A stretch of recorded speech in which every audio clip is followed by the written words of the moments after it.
السلام علیکم ورحمۃ اللہ وبرکاتہ۔ حضرات ناظرین، قرآن کریم کو بخشنے کا صحیح طریقہ کیا ہے؟ یہ سوال عام طور پر جو قرآن کریم کو پڑھتے ہیں ان کے ذہن میں آتا ہے، اور وہ اس لیے آتا ہے کہ وہ یہ دیکھتے ہیں کہ قرآن کریم کو مکمل ہونے کے بعد میں فاتحہ دلانا چاہیے۔ تو یہ فاتحہ دلانا یہ ضروری ہے یا صحیح ہے، یا قرآن کریم کا صحیح طریقہ کیا ہے؟ ناظرین، جیسا کہ میں نے بھی دیکھا ہے کہ قرآن کریم جب مکمل ہو جاتا ہے تو اس کے بعد میں امام صاحب کو، مؤذن صاحب کو، یا محلے میں کوئی دیندار انسان ہوتا ہے تو اس کو بلا کر قرآن کریم کو بخشاتے ہیں، اور قرآن کریم کو بخشاتے وقت کوئی مٹھائی، کوئی شیرنی، کوئی حلوہ وہ دیتے ہیں۔ بعض لوگ تو اگربتی، خوشبو یا پانی کا گلاس وغیرہ تک بھی دیتے ہیں کہ قرآن کریم کو بخش دو، ہمارا قرآن مکمل ہو گیا، یہاں تک بھی کرتے ہیں۔ تو یہ کیا طریقہ ٹھیک ہے یا نہیں؟ نیز صحیح طریقہ کیا ہے قرآن کریم کو بخشنے کا؟ ناظرین، قرآن کریم کو بخشنے کا کوئی خاص طریقہ شریعت مطہرہ کے اندر موجود نہیں ہے کہ قرآن کریم کو اس طریقے سے بخشا جائے۔ کیوں؟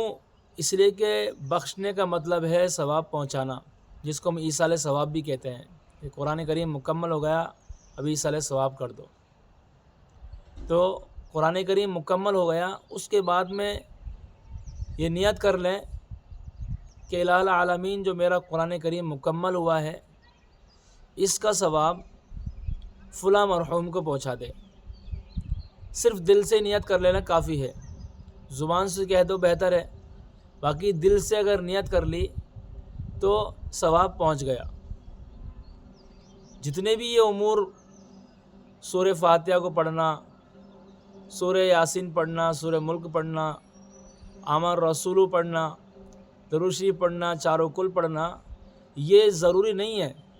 جس کو یہ نہیں پڑھنا آئیں گے یا جس کو یہ نہیں پڑھنا آتی ہے تو وہ ثواب نہیں پہنچاتا ہے، تو وہ صحیح ثواب نہیں پہنچا سکتا۔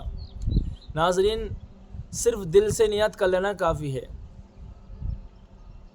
سب لوگ یہی سمجھتے ہیں کہ یہ ساری چیز پڑھی جائیں گی تب جا کے قرآن کریم کا ثواب پہنچے گا، تب جا کے ایصال ثواب کر سکتے ہیں۔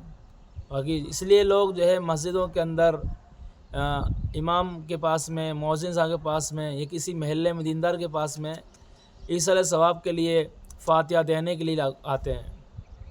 تو آسان اور صحیح طریقہ یہ ہے کہ جب قرآن کریم مکمل ہو جائے، یا جو بھی ہم نفل عبادت کریں، کھانا کھلانا ہو، کپڑے دینا ہو، جو بھی نفل عبادت کرتے ہوں، حج، عمرہ اور صدقات وغیرہ، ہم اس کے دینے سے پہلے بھی یا پھر دینے کے بعد بھی ہم نیت کر سکتے ہیں کہ یہ جو میں نے خیرات کی ہے، یہ میں نے جو ہے ایصال ثواب کے لیے اللہ فلاں مرحوم کی طرف سے کیا ہے، ثواب پہنچ جائے گا۔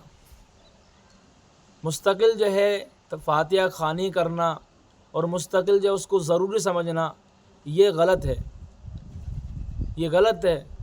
صحیح طریقہ یہ ہے کہ ہمارا قرآن کریم مکمل ہو جائے، پورا ہو جائے، یا جتنا بھی حصہ ہو جائے قرآن کریم کے ایک پارے کا یا آدھے پارے کا، یا جتنا ہی پارے کا ہم ثواب پہنچانا چاہیں، ہم دل میں نیت کر لیں، فوراً ثواب پہنچ جائے گا۔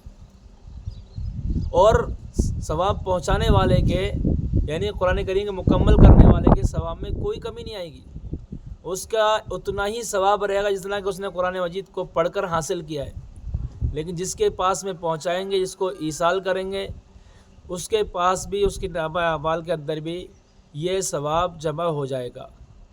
ایک مرحوم کے لیے یا سارے مرحومین کے لیے، سب کے لیے ایک قرآن مجید کا ثواب پہنچ جاتا ہے، یا جتنا بھی ہم ثواب پہنچانا چاہتے ہیں وہ سب کو برابر پہنچتا ہے، کسی کے ثواب میں کوئی کمی نہیں آتی۔